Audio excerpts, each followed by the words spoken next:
the family that God had given them. What would happen if they didn't catch any fish? Would they go hungry? Would they not make any money? Kind of sounds a little bit like what's going on. Not everybody's getting to do their job these days, are they? Well, we're going to take a look in John chapter 21 and see what happened one night when the disciples didn't catch any fish. Would you turn there with me? If you remember last week's lesson, Jesus had appeared to the disciples, and he specifically talked with Thomas and said, "Stop doubting and believe." And we know that Thomas did. And then Jesus had told them to go to Galilee. Now, Galilee would have been about a 3 to 5 day walk, depending on which way they chose to walk. But they went there obediently, and they waited for Jesus to come there too. And our story takes place by the Sea of Galilee, which is in northern Israel, where Jesus had told them to go. And our story today goes this way. Peter and John and Thomas and 4 other disciples were together, probably in someone's home. And Peter says, "I'm going to go fishing." The other 6 disciples said, "Well, we'll go with you." And so they got their boat and they got into it and they went out at night on the Sea of Galilee.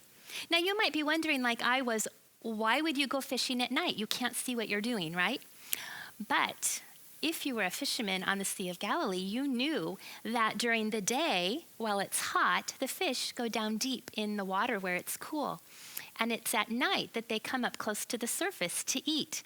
And that would make it so much easier for them to fish. In fact, they didn't have to go out very far at all. They only needed to go maybe the length of a football field from the shore. And they could throw out their net, and the fish would jump into them, and they would catch a load and bring it in. And so the disciples were going to do this. They go out, they're there, they throw out their nets, and there's nothing. And they throw out their nets again, and there's still nothing. All night long, they threw their nets out, but they didn't catch any fish. As morning came,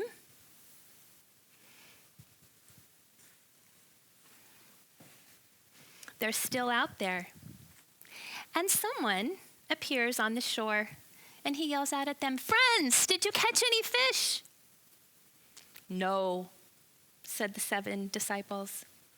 "Throw your net on the right side," he yells out at them. Can you imagine this friend telling professional fishermen what to do? And yet the fishermen listen, and they do, and they throw their nets out. And yes, there was a huge catch of fish. The Bible says they caught 153 large fish. And also important was that the net didn't even tear. That was important back then because it wasn't easy to keep your net in good repair, and the fishermen would spend many hours making sure that there were no holes in their net for the fish to fall through. So they would also be careful about how many fish got into it. But they start back towards shore, and suddenly John says, "Peter, it is the Lord." Peter looks, he gets so excited, impetuous Peter jumps in and he swims to shore. And he leaves his friends there to bring the catch in. Well, they get out of the boat and they're on the shore, and they're there with Jesus. And they notice that Jesus has a little fire going, and there's some fish already frying on it, and he has some bread nearby. And he invites them to sit down and have breakfast with him there in the early morning on the shore of the Sea of Galilee. Now, none of the disciples dared ask who it was. They just knew that it was the Lord. And Jesus took that bread and he gave it to them, and he did the same with the fish.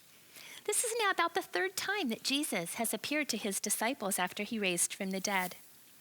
When they had finished eating, Jesus had a special conversation with Peter. And he said to him, "Peter, do you love me?" And Peter says, "Well, yes, I love you."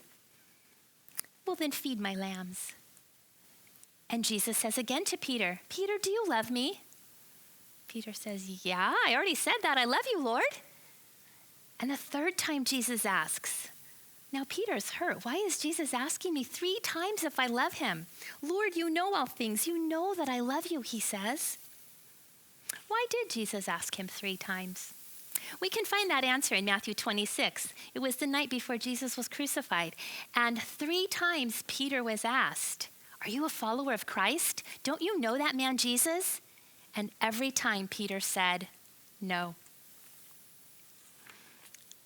3 times Peter denied Jesus.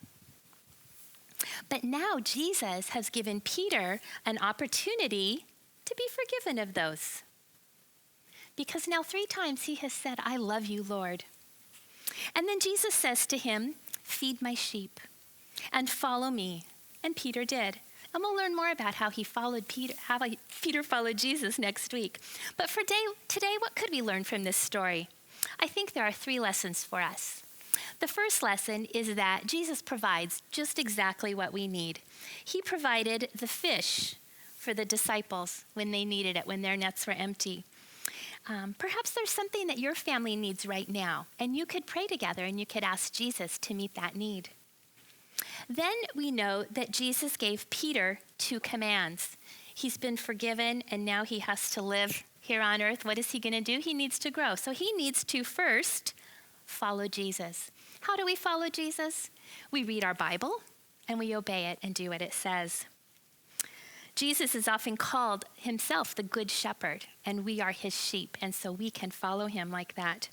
And then Jesus said to Peter, one last thing, feed my sheep. And Jesus was telling Peter, take care of the people who love me, take care of your family, love your neighbor, do those good things. I hope this week that you will find a way to show Jesus that you love him by doing something very special for one of your neighbors or family members. There is an activity sheet for your parents to print off from the email I sent this week. And if you don't have that, you're welcome to send your email to justin@cypresschurch.net so that you can be a part of that particular bit of information and have something to do while Pastor Justin comes and preaches today. Hey,